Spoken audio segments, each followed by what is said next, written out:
My name is Donna Fontaine, 28 years old. The text came at 9:02 a.m. on a Saturday. Family lunch at the Madison Estate Country Club. 1:00 p.m. Don't be late. That was it. No greeting, no emoji, no context, just Claire, my sister, communicating in commands as usual. I stared at the message for a long moment, then looked around my apartment. Half-finished coffee laptop still open from last night's work. Sunlight crawling across the floorboards. A family lunch sounded innocent enough, but with my family, nothing ever was. By the time I parked at the club, the October sun had softened into gold, reflecting off the white columns, like a scene from an old money postcard.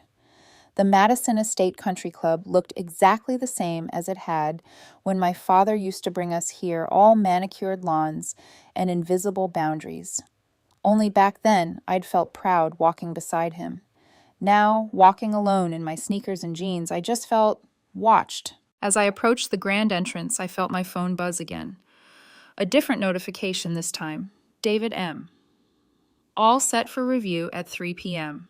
Confirm. I hesitated for a second thumb, hovering over the screen, then locked it and slid the phone into my pocket. Whatever that was, it could wait. Donna. Claire's voice sliced through the hum of conversation before I even stepped inside. She stood at the top of the stairs like she was posing for a magazine cover, the kind of confidence that came from never being questioned. Her pale blue dress clung perfectly diamonds flashing at her ears. Mom was beside her, all Chanel and pearls, mid-laugh, with two women I recognized from society pages. "There you are, Claire," called her smile, too bright, too rehearsed. "We were starting to think you weren't coming." "I said I'd be here," I replied, walking up the steps. She gave me a once-over that felt like a security scan. "Jeans, really? I came straight from the city." "Of course you did," Mom said, not even bothering to disguise her sigh. "Still in that tiny apartment." "It works for me," I said evenly. Her friends exchanged glances, polite smiles, polite judgment. I knew the look. The poor relative who tries her best look. It used to sting. Now it just made me tired. Inside, the air smelled faintly of lavender and money. The chandeliers dripped crystals like icicles, and every polished surface reflected an image of perfection. Claire walked ahead, her heels clicking on marble like a metronome of superiority. "The Fontaine party," she announced to the hostess like it was a password. "Of course, Miss Fontaine," the hostess said, smiling in recognition. "Right this way." We were led to a table by the window overlooking the golf course. It was beautiful. I'll give her that sunlight on manicured grass, a soft breeze stirring the flags. A place meant for people who believed comfort was proof of virtue. So Mom said, sliding into her seat without looking at me, "Claire has some exciting news." Claire's smile widened, the performance beginning. "Richard proposed." I forced warmth into my voice. "That's wonderful, Claire. Congratulations." "We're having the engagement party here next month," she said, gesturing elegantly toward the room. "And the wedding, too. Of course, this club is perfect, very exclusive." She paused, letting her eyes drop to my outfit. "Very refined." "It's a beautiful venue," I said simply. "Yes, well," Mom said, adjusting her napkin. "Your father's connections made our membership possible, but Claire and Richard's status certainly helps maintain it." The implication was as smooth as the wine she ordered. "You contribute nothing." Our waiter arrived to take orders. Claire chose lobster Mom the sole, and I went with chicken salad, simple, safe. When the waiter left, Claire leaned forward, voice syrupy. "We'll be keeping the engagement party intimate, just our inner circle." "I understand," I said. "Do you?" Mom asked sharply. "Because the last time we had a family event, you arrived looking like that." "Thanksgiving," I reminded her. "You said casual." "Casual doesn't mean impoverished," Claire said with a laugh, so brittle it could cut glass. Mom joined in. "Honestly, Donna, when are you going to get your life together?" "I thought I had," I said quietly. They exchanged the kind of glance that meant they agreed I was hopeless. I looked out the window instead. The golfers in the distance moved like they were part of a painting. Everything serene, choreographed fake. My phone buzzed again. Another message from David M. Transfer complete. Awaiting your approval. I silenced it quickly before anyone noticed. Claire was talking about champagne brands now. Mom nodded, absorbed. They didn't ask about my life, my work, or anything that didn't serve their narrative. And for once, I didn't feel the urge to defend myself. I just watched them, two women building castles out of appearances, oblivious to the cracks beneath their feet. "Anyway," Claire said, finishing her monologue about guest lists will need to be selective. "The club has standards."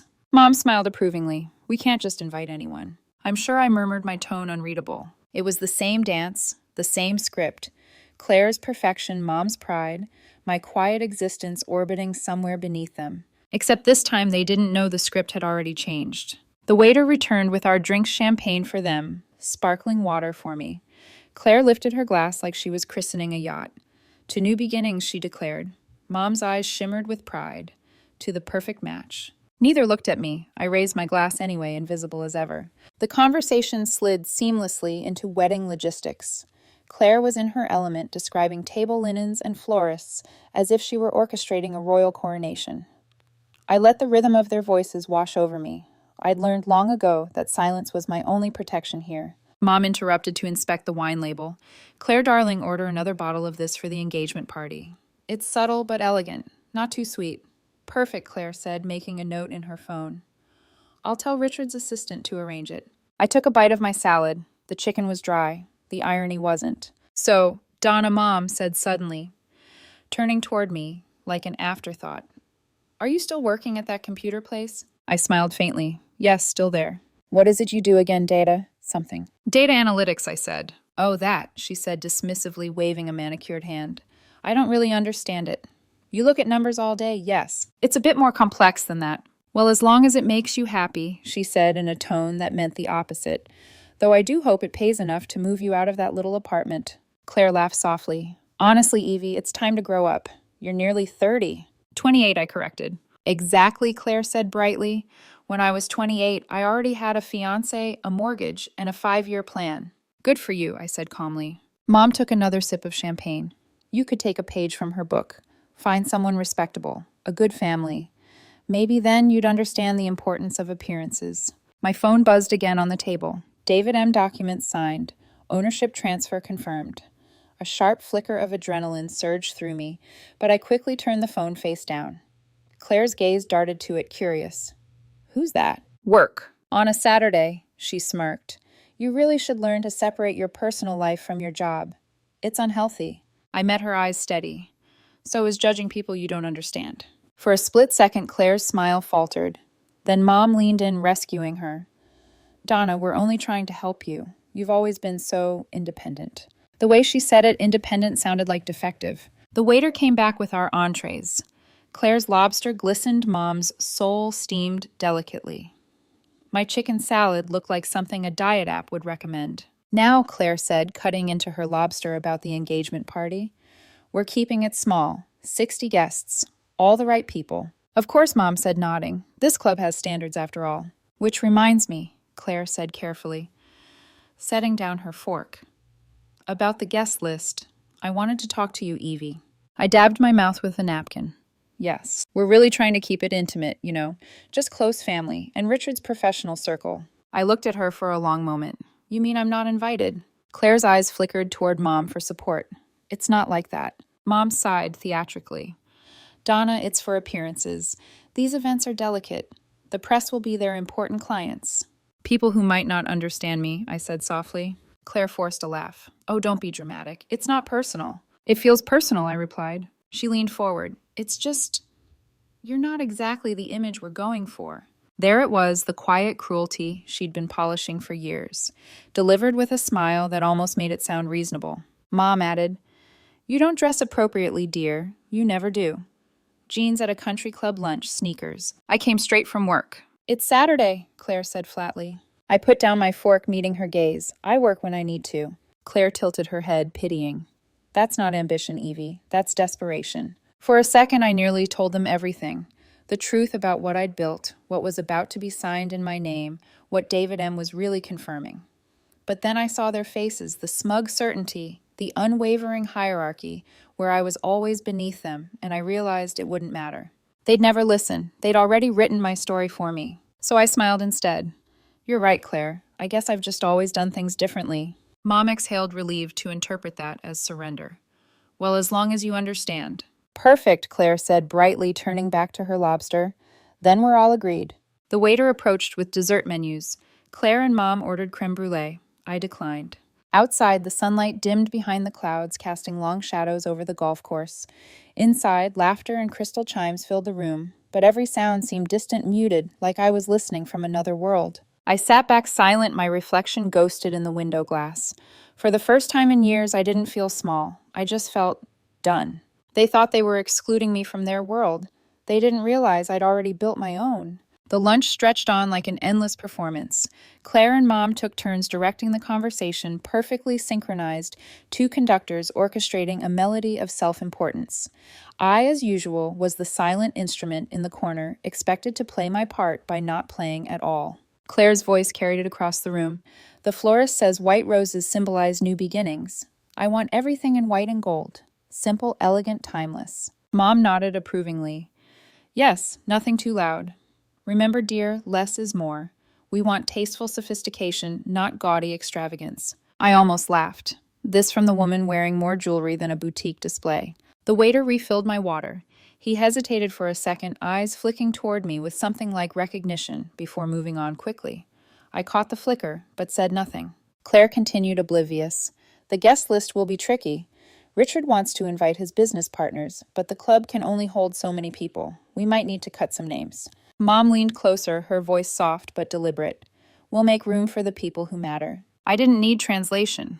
I knew exactly where I stood in that hierarchy. A memory surfaced, my father's hand resting gently on my shoulder the first time we'd walked into this club.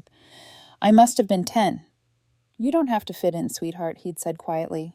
You just have to hold your head high. Back then it had sounded comforting. Now it felt like prophecy. Claire's laughter snapped me back. And of course, we'll seat Richard's parents near the window. They adore the view. Oh, and the Hendersons can't sit near the Prescotts. They're in that awful lawsuit. Her tone was brisk managerial, like she was coordinating royalty rather than planning her own engagement. Mom adjusted her bracelet. And Donna, she asked casually.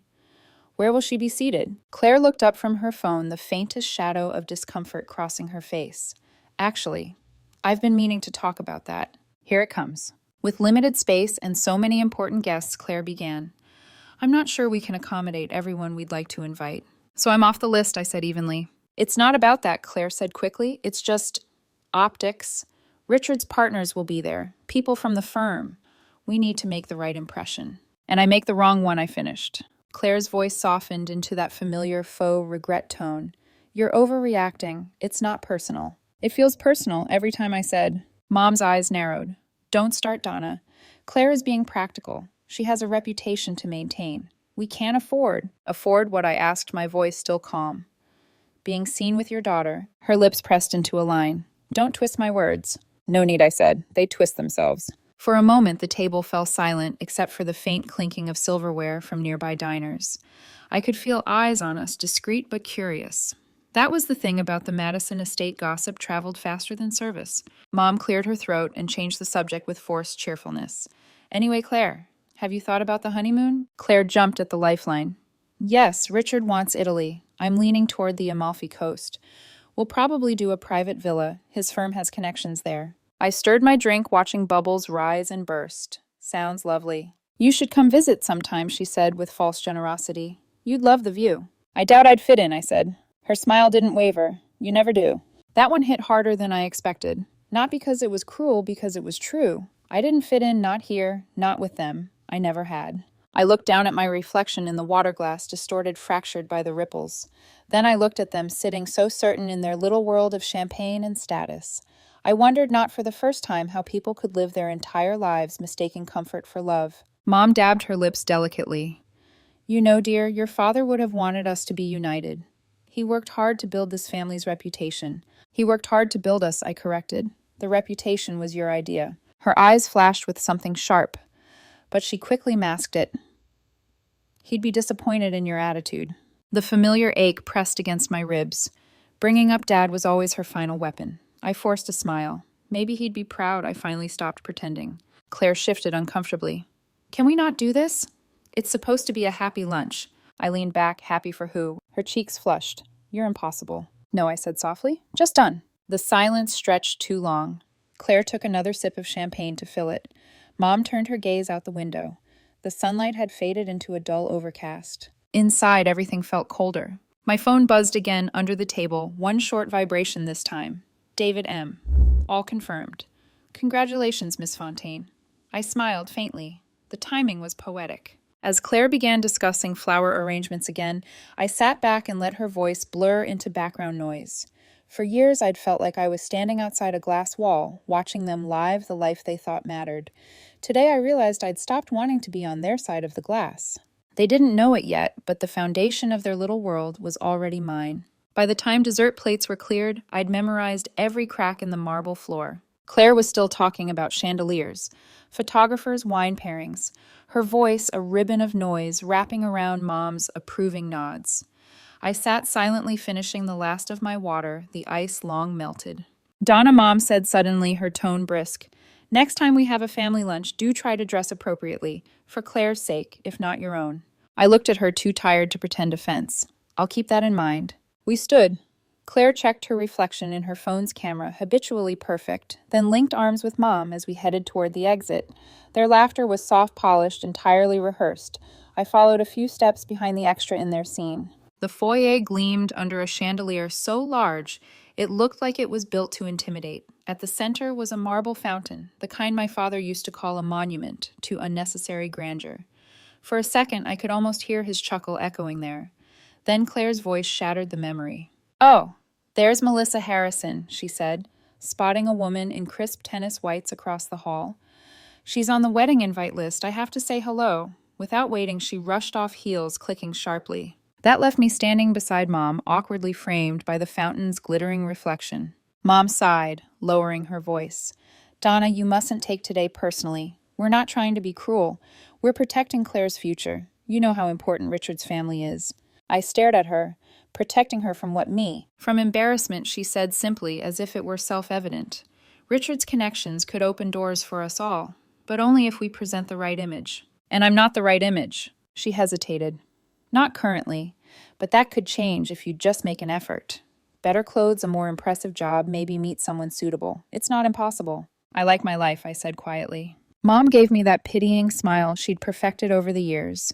That's because you don't know what you're missing. Before I could answer, Claire reappeared glowing from social validation. "Melissa's coming to the engagement party," she said, beaming, "and she's bringing her husband. He just made partner. Richard will be thrilled." Mom clapped lightly, as if someone had just announced good news on TV. "Wonderful, that's excellent networking." I stepped back slightly, letting them bask in their own light. I didn't belong in that reflection, and for once I didn't want to. Then Claire's eyes landed on me. Her smile faltered. "Actually," she said slowly, "I just realized something." "What now?" Mom asked. Claire gestured vaguely toward me. "You can't leave through the main entrance dressed like that." I blinked. "Excuse me?" She lowered her voice, glancing around the crowded foyer. "People might think you're not a member." "Claire," I said, my tone warning, "don't do this." She laughed lightly, performing embarrassment. "Evie, please, it's just optics. Go out through the side door of the service entrance. No one will notice. It's better this way." "Better for who?" "Everyone," she said quickly. "You don't want to cause confusion. Members have standards and—" "I am a member," I said. My voice was calm, almost gentle. She looked at me like I'd told a joke. "Evie, do you even know what membership costs here? The initiation fee alone is $150,000. You can barely afford your rent." "She's right," Mom said softly, stepping in. "Don't make a scene. It's embarrassing enough that you showed up like this. Let's not compound it." My chest tightened, not from anger but disbelief. "You're serious." "Please," Claire whispered, glancing around. "Just this once. Go quietly, all right." A few nearby members were watching now, subtle glances over champagne glasses. The hum of polite conversation slowed. The moment stretched. I didn't move. Claire's voice sharpened. "Donna, don't make this harder than it needs to be." "I'm not leaving through the service entrance," I said evenly. Mom's tone turned icy. "Donna, lower your voice." "I'm not raising it." "Then stop drawing attention," she hissed. "You're humiliating us." The irony almost made me laugh. Claire's patience snapped. She turned to the nearest security guard, a gray-haired man in a navy blazer standing by the door. "Excuse me," she said in her crispest, most entitled voice. "Could you please escort this person outside? She's not dressed appropriately and is causing a disturbance." The guard blinked, uncertain. "Ma'am, she's not a member," Claire pressed. "We're members here. She's not. Just remove her quietly." I stared at her, still calm. "You really want to do this?" Her eyes flashed. You're making us look ridiculous. Mom nodded in agreement. He's just doing his job, Donna. Don't make this unpleasant. The guard looked between us, clearly uncomfortable. Miss, I'm sorry, but he didn't finish, because at that moment a voice cut through the tension, smooth and composed. What seems to be the problem here? David Morrison, the club director. Tall, silver-haired, perfectly measured in tone. His presence quieted the room instantly. Conversation stopped mid-sentence. Even Claire straightened her posture like a student caught misbehaving. Mr. Morrison, Claire said, relief flooding her voice. Thank goodness. This woman, she pointed toward me, isn't a member. She's dressed inappropriately and refuses to leave. Could you have security handle it? David's eyes flicked to me, recognition flashing in them like lightning behind clouds. Then he looked at Claire. I see, he said carefully. And you are? Claire Fontaine, she said chin high. This is my mother, Patricia Fontaine. We're members here. David nodded politely, but his gaze returned to me, respectful, steady. And you are asking me to remove this woman? Yes, Claire said firmly. She's causing a scene. David's expression didn't change, but something subtle shifted in his posture, the quiet awareness of someone about to deliver a very different kind of news. He looked at me again. Miss Fontaine, he said evenly. Shall we proceed? The room went still. Mom blinked. I'm sorry, what did you say? David's eyes didn't leave mine. Shall we revoke their memberships? You could have heard a pin drop. Claire's jaw fell open. Revoke our, what are you talking about? The first tremor of confusion rippled through the crowd. And just like that, the power in the room shifted invisibly completely. Claire's voice was the first to break the silence. Excuse me, what did you just say? David Morrison's expression didn't waver. I asked if you'd like me to revoke their memberships. He spoke calmly, but his words hit the marble air like thunder. Conversations around the foyer had stopped entirely. Even the pianist, halfway through a Debussy piece, faltered to silence. Mom frowned incredulous. There must be some mistake. We've been members here for years. My late husband... Yes, David interrupted politely. Your husband, Mr. Robert Fontaine, was the primary member. But after his passing, the membership was transferred to the heir specified in his will. That's me, Claire said quickly. Surely that's me. David's gaze shifted to her, polite but pitying. According to our records, the primary membership has belonged to Miss Donna Fontaine since 2019. The words seemed to echo. Claire blinked uncomprehending. What? That's absurd. I didn't move, didn't smile, didn't gloat, just watched. Mom's voice dropped to a whisper. There must be a clerical error. Donna couldn't possibly. David was already pulling up something on his phone, the screen glowing faintly. No error. Mrs. Fontaine, the documents are clear. Miss Donna Fontaine is the primary member and has been for the past 5 years. A murmur rippled through the watching crowd, whispers blooming like wildfire. I could feel the shift eyes that moments ago had judged my genes now searching my face for answers. Claire let out a sharp, nervous laugh. You must be mistaken. Donna doesn't have that kind of money. She works at some data job. She rents a tiny apartment in the city. She drives a Honda, I said quietly. Her head snapped toward me. Exactly. David cleared his throat. Membership dues, dining charges, and event fees for the Fontaine's account have all been billed to the primary member, Miss Fontaine. She's been covering your expenses for years. Mom went pale. That's not possible. I've been paying the invoices. With funds from the same account, Mrs. Fontaine, David said gently. The account Donna established when she assumed ownership. Ownership. Claire repeated, her voice cracking on the word. Of what? David hesitated, glancing at me. I gave him a slight nod. Of the club, he said. The Madison Estate Country Club was purchased by Fontaine Holdings, LLC, 3 years ago. Miss Donna Fontaine is the sole owner. The room gasped collectively. Someone dropped a glass. A man near the window muttered, You're joking. But David didn't joke. He looked every inch the composed administrator of an empire, and right now, that empire belonged to me. The entire club, Mom whispered, voice trembling. David nodded. All 40 acres, the main estate golf course, and adjoining properties, purchased in 2021 for $47 million. Claire shook her head, eyes darting wildly between him and me. You're lying. You have to be lying. I finally spoke, my voice calm. He's not lying. Her breath hitched. How? You never asked, I said. Mom gripped the back of a chair to steady herself. Donna, this is insane. Where would you even get that kind of money? The data firm I started 6 years ago, I said simply. We do financial modeling for investment companies. It grew faster than I expected. I reinvested, bought assets, built quietly. Claire stared at me as if I'd started speaking another language. But your apartment, your car. I like my apartment, I said, and my car gets me where I need to go. You've been successful all this time, Mom said faintly, and you let us believe you were struggling. I tilted my head. You didn't ask. You assumed. Every time I tried to tell you, you laughed or changed the subject. You decided I was a failure because I didn't play by your rules. Claire's eyes filled with tears. Why didn't you just tell us? Because it wouldn't have mattered, I said.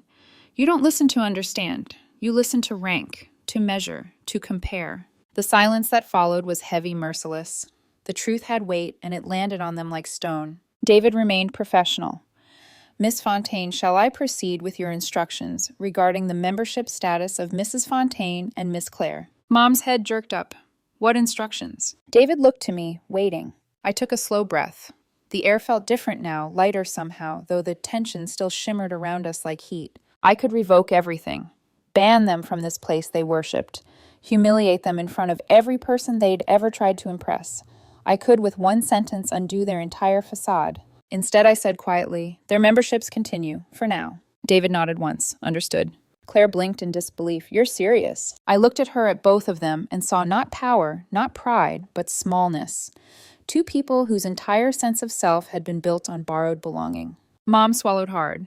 Donna, we didn't know. No, I said, you didn't care. Claire's voice broke. Please, I didn't mean. You meant every word, I interrupted softly. You just didn't expect the ground to shift. Around us, the club staff and members watched in stunned silence. Phones were out now. This story would spread not because I wanted it to, but because Karma had the best publicist in town. David cleared his throat again. Miss Fontaine, will you be dining with us this afternoon? I smiled faintly. Not today, but please make sure their lunch goes on my account. Claire looked like she might cry. Mom looked like she already had.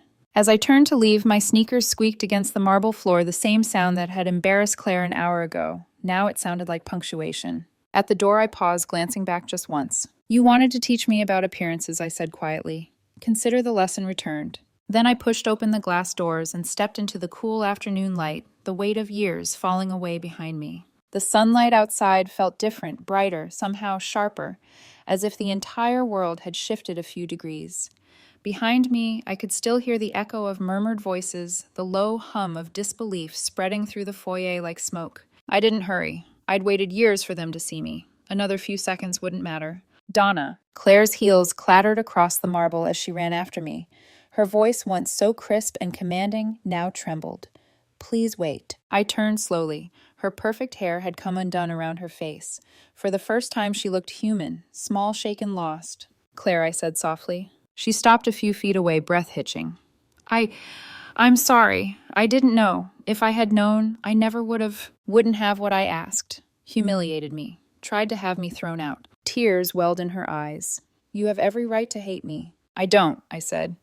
That's the part you never understood. I never wanted revenge. Her mouth opened, but no words came out. Mom appeared next, walking slower, her hand gripping her purse like it was an anchor. Her face was ghost white. Donna, she said, voice shaking. Please, you have to believe me. I didn't mean to what raised me to believe I'd never be enough. She flinched, but I wasn't cruel. My tone wasn't sharp, just honest. Mom reached out as if to touch my arm, then hesitated. If your father were here, he'd tell you this isn't what he wanted. That stopped me, because I could almost hear him again. My father's warm laugh, his steady voice, the way he'd say, Don't prove them wrong, Evie. Just prove yourself right. I took a breath, steadying my voice. He left me this membership for a reason. He knew what would happen after he was gone. He wanted me to have something they couldn't take. Mom's lips trembled. He loved you. We both did. Did you? I asked quietly. Because what you loved was control, appearances, the illusion of family. Claire stepped closer. We were wrong. I was wrong. I was jealous of you, okay? You never played the game. You never needed people to like you, and somehow that made them like you more. I wanted that. I met her eyes. There was something raw there, real for once. I didn't need them to like me, I said. I just stopped needing them to define me. Behind us, David Morrison remained discreetly near the entrance, managing the crowd. He caught my gaze, briefly nodding a silent question. Do you want them banned? Cut off. I shook my head, no. Then louder, I said, their memberships stay. But note in the records, they're sponsored members only. No voting rights. no authority to make club decisions or remove guests. David inclined his head respectfully. Understood, Miss Fontaine. Claire's face crumpled. You don't have to do this. I'm not doing anything I said. You are still members. You'll keep your privileges, your parties, your perfect world. But every time you walk through those doors, you'll know exactly whose name is on the deed. Mom's tears finally fell. Donna, please, you don't have to remind us. I don't, I said softly, but the world will. For a moment, none of us spoke. The weight of years of expectations, comparisons, invisible bruises hung in the air like humidity before a storm. Then Mom whispered, Why didn't you tell us sooner? I tried, I said. You called it bragging. She closed her eyes, her voice breaking. We only wanted what was best for you. No, I said gently. You wanted what made you comfortable. There's a difference. Claire wiped her face, mascara streaking. What happens now? Nothing, I said. You keep living your lives. I'll live mine. But from now on, I stop apologizing for being exactly who I am. David approached quietly. Miss Fontaine, your driver's waiting if you'd like to leave through the south exit. I smiled faintly. I'll take the front. Thank you. He nodded once, a flicker of admiration in his eyes, then stepped aside. As I walked toward the grand doors, Mom's voice called out softly. Your father would be proud of you, you know. I didn't turn around. I know, I said. He already told me. And in a way, he had in every lesson, every quiet moment of kindness he'd left behind like breadcrumbs through a forest of judgment. The doors opened, sunlight spilling across the marble floor. The cool air brushed my face, carrying with it the scent of salt and cut grass from the coastal breeze. For the first time in years, I felt weightless, not victorious, not vengeful, just free. Because power wasn't about owning a building or a business or even a family's respect. It was about no longer needing to explain yourself to anyone. Behind me, their voices faded, swallowed by the high ceilings and the slow murmur of gossip that would soon turn into legend. And ahead of me, silence and my own name echoing back in peace. The afternoon air felt like release, cool, weightless, alive. I walked across the gravel path, sunlight flickering through the tall oak trees that lined the drive. For the first time, I wasn't walking away from my family. I was walking toward myself. In the distance, the sound of waves drifted from the cliffs beyond the golf course, the same cliffs my father used to take me to when I was little. He'd let me sit beside him silent, just watching the horizon. Remember this, he'd say. The ocean doesn't care who's watching it. It just keeps being vast. I didn't understand him then. I do now. My phone buzzed again. Mom. Claire. Mom again. I let them ring out. Then another message came through, not from them, but from David M. David M. quarterly reports are in. Membership up 15%. Renovations on the tennis courts are attracting record applications. Congratulations, Miss Fontaine. I smiled faintly. Business as usual. The world kept spinning as it always had, only now it spun on my terms.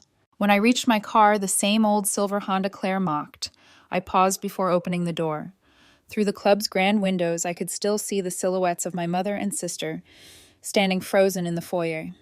They looked small behind the glass, like figures trapped in a painting of a life they no longer controlled. For a fleeting second, I felt sorry for them. Not because they'd lost status, but because they'd built their entire worth on it. I thought of Claire, her desperate need to be admired. Of Mom, who'd confused love with control.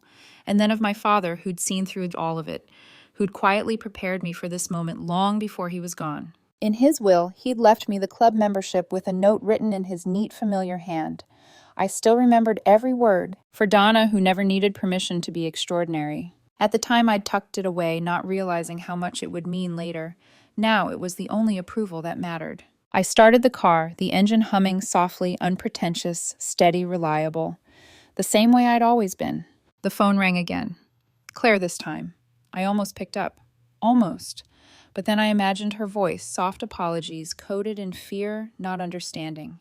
And I realized forgiveness didn't need to be spoken. It just needed to exist, quietly. I let it go to voicemail. As the highway stretched ahead, I rolled down the window. The wind whipped through my hair, carrying away the last traces of that marble hall and its hollow echo of superiority. For years, I'd let them decide what success should look like: expensive clothes, proper manners, acceptable dreams. But today proved what I'd always suspected: you can't lose what was never yours to begin with. They could keep their chandeliers, their curated smiles, their carefully posed happiness. I had something better: peace. Somewhere behind me, the story was already spreading. By dinner, Every member would know that the quiet girl in jeans owned the ground beneath their feet. By tomorrow, the gossip sites would have headlines. By next week, invitations would flood my inbox from the same people who'd once pretended not to see me. Let them. I wasn't interested in revenge, only in truth, and now that truth would follow them everywhere they went. When I reached the highway turn off toward the city, I caught sight of the ocean again. Sunlight spilling across the waves like liquid glass. I pulled over for a moment just to watch. The world felt wide open and finally mine. Dad used to say that wealth was just noise, unless it bought you freedom. As I sat there wind in my hair, phone silent for the first time all day, I finally understood what he meant. Freedom wasn't about money or power. It was about no longer needing permission to exist exactly as you are. And as I drove back toward the city, toward my company, my quiet apartment, my life, I whispered to the wind, half smiling, "Thanks, Dad. Lesson learned." Behind me, the Madison Estate shimmered in the distance, white columns glowing against the afternoon sun. They'd walk those marble floors tomorrow, still pretending to belong, and every step would echo the truth. The daughter they tried to erase now owned the world they worshipped. That was enough. That was everything.